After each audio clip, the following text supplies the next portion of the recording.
Federal బ్యాంక్లో sales officer and cooperative salary పోస్ట్కి నియామకం జరుగుతుంది.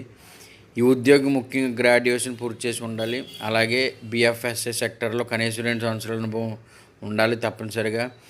వయసు విషయానికి వస్తే గరిష్టంగా 30 సంవత్సరాలు, అంటే ఆగస్ట్ 1, 1991 లేదా తర్వాత జన్మించిన వారు ఈ నోటిఫికేషన్లో పేర్కొన్న ఏజ్ క్రైటీరియాకు సరిపోతారు. ఇక శాలరీ గురించి వస్తే ఈ పోస్టుకు యాన్యువల్ సిటీసీ 4.64 లక్షల నుంచి 10.93 లక్షల వరకు ఉంటుంది. సెలక్షన్ ప్రాసెస్ కూడా తెలుసుకోండి. మొదటి అప్లికేషన్ స్క్రీనింగ్ జరుగుతుంది. అందులో షార్ట్ లిస్ట్ అయిన క్యాండిడేట్స్కి తదుపరి దశలో పర్సనల్ ఇంటర్వ్యూ పిలుస్తారు. ఈ ఉద్యోగానికి సంబంధించిన ముఖ్యమైన విషయాలు అలా ఏ విధంగా అప్లై చేసుకోవాలి ఆ విధంగా చూద్దాం. ఫెడరల్ బ్యాంక్ కెరియర్స్ పేజ్ ద్వారా టాలెంట్ కనెక్ట్ జాబ్ పోర్టల్లోకి వెళ్ళి అక్కడ మీ ప్రొఫైల్ క్రియేట్ చేసి ప్రిఫర్డ్ వర్క్ డొమైన్ లేదా వెర్టికల్ లేదా రిటైల్ ల్యాబిటేషన్ సెలెక్ట్ చేయాలి.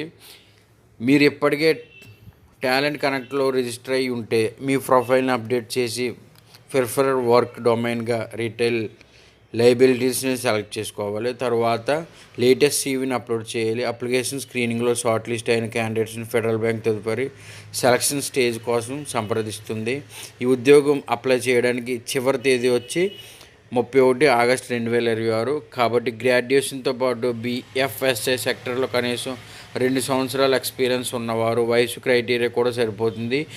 ఈ ఆపర్చునిటీని తప్పకుండా చెక్ చేసుకోండి. అదేవిధంగా ముఖ్యంగా ఈ జాబ్ లొకేషన్స్ ఎక్కడెక్కడ ఉంటాయంటే, ఒకవేళ జాబ్ మీరు సెలెక్ట్ అయితే జాబ్ లొకేషన్స్ ఎక్కడెక్కడ ఉంటాయంటే బెంగళూరు, భువనేశ్వర్, చండీగఢ్, చెన్నై, కోయంబత్తూర్, ఢిల్లీ, గాంధీగామ్, గురుగ్రామ్, హుస్సర్, జైపూర్, కోల్కతా, మంగళూరు, ముంబై, మైసూర్, నాగ్పూర్, నావీ ముంబై, నోయిడా, పంజాబ్, పాట్నా, పూణే, సేలం, సిలార్, తిరుపురం, తిరుచుపల్లి వంటి లొకేషన్లో జాబ్ ఆపర్చునిటీస్ ఉన్నాయి. జాబ్ లొకేషన్స్ సంబంధించి ఈ విధంగా ఉన్నాయి. కాబట్టి ప్రతి ఒక్కరూ వెంటనే వెళ్ళి అప్లై చేసుకోండి. Thank you for watching this video. Have a nice day.